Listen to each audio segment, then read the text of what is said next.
क्या गुनू जी खंडेराव को देशद्रोही साबित कर पाएंगे? नमस्कार दोस्तों, स्वागत है आपका आपके अपने चैनल हंग्री स्पिरिट्स में। हंग्री स्पिरिट्स देख रहे सारे दर्शकों का मैं अंजू शर्मा दिल से स्वागत करती हूँ। खंडेराव एक बहुत ही बढ़िया वाली योजना पे काम कर रहे हैं, जिस योजना के चलते वो तारापुर का किला विजय करने की प्लानिंग कर रहे हैं।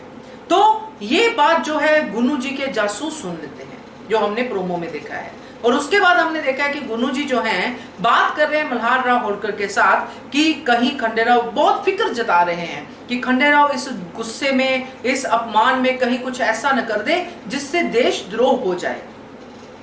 ये उन्होंने इसी बेसिस पे कहा होगा, मगर वहां पे अहिल्या भी है। तो क्या ये पूरी इक्वेशन, क्योंकि मल्हार राव होलकर यहाँ पे गुस्से में दिख रहे हैं, तो इसके बाद क्या होगा, क्या कर पाएंगे साबित? चलिए इस पे चर्चा करना बनता है, क्योंकि ये जो गुनू जी हैं ये हर बात में अपना जो है शिकंजा कसते नजर आ रहे हैं खंडेराव के ऊपर। चर्चा करते हैं दोस्तों, मगर पहले वही गुजारिश आपसे जो मैं बार बार करती हूँ, जिन्होंने अभी तक चैनल को सब्सक्राइब नहीं किया है कृपया कर लीजिए। साथ में दोस्तों बेल आइकन दबाइएगा ताकि आपको हमारे वीडियोस के नोटिफिकेशन मिलते रहे। जिस तरह से खंडेराव का अपमान हुआ दरबार में, गुनू जी और धना जी दोनों बैठे खुश हो रहे थे कि क्या बात है, हमें कुछ करना ही नहीं पड़ रहा। बाप बेटा में जो है जो रिफ्ट है वो बढ़ती जा रही है, दरार बढ़ती जा रही है। अब गुनू जी और धना जी खंडेराव को जानते हैं कि खंडेराव जो है वो गुस्से में कुछ भी कर सकता है, इसलिए उन्होंने अपना जासूस उनके पीछे लगा दिया। अब जासूस ने दूर से देखा कि खंडेराव कुछ बना रहे हैं योजना, किसी को उन्होंने अंधेरे में बुलाया है अपने दोस्त के जरिए, परीक्षित के जरिए। अब वो कुछ डिस्कस कर रहे हैं उसके साथ, तो ये बात वो जाके बताते हैं। अब पूरी बात जानने बिना ही गुनू जी अपने नंबर बनाने के लिए मल्हार राव होलकर के पास जाते हैं और उनको बोलते हैं कि ये देशद्रोह की कुछ संकेत से नजर आ रहे हैं, तो हमें देखना पड़ेगा, कहीं ऐसा हो ना जाए, हमें संभालना पड़ेगा खंडेराव को, ऐसा ही कुछ कहते वो नजर आते हैं। वहां पे अहिल्या भी सुन रही है।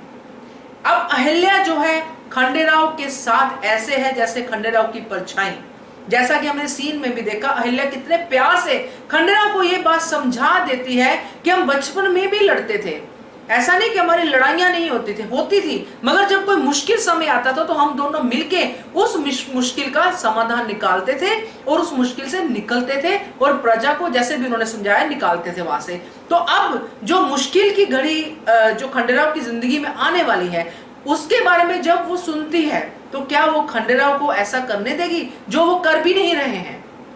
क्योंकि उसने पहले भी देखा कि गुनू जी मल्हार राव होलकर के कान भर रहे हैं खंडेराव के अगेंस्ट, इसलिए उसने पहले टोका भी था गुनू जी को। अब फिर से गुनू जी वही काम कर रहे हैं आधी जानकारी के बेसिस पे।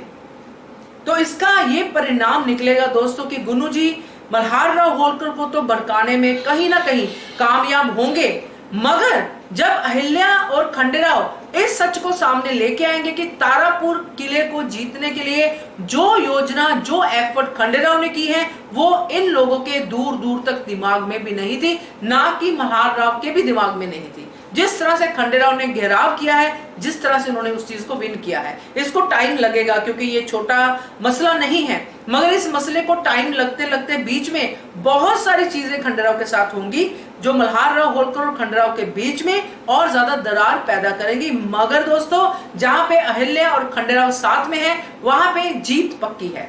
तो ये गुनू जी की जो ये योजना है ये बिल्कुल भी कामयाब नहीं होगी। जैसे पहले फ्लॉप हुई है वैसे ही ये भी फ्लॉप हो जाएगी और गुनू जी को मुंह की खानी पड़ेगी। क्या कहते हो आप? कमेंट करके बताइए। देखते रहिए channel hungry spirits. Thank you so much. Subscribe to our channel by clicking the subscribe button. Click the bell button and enjoy the latest uploads from our channel.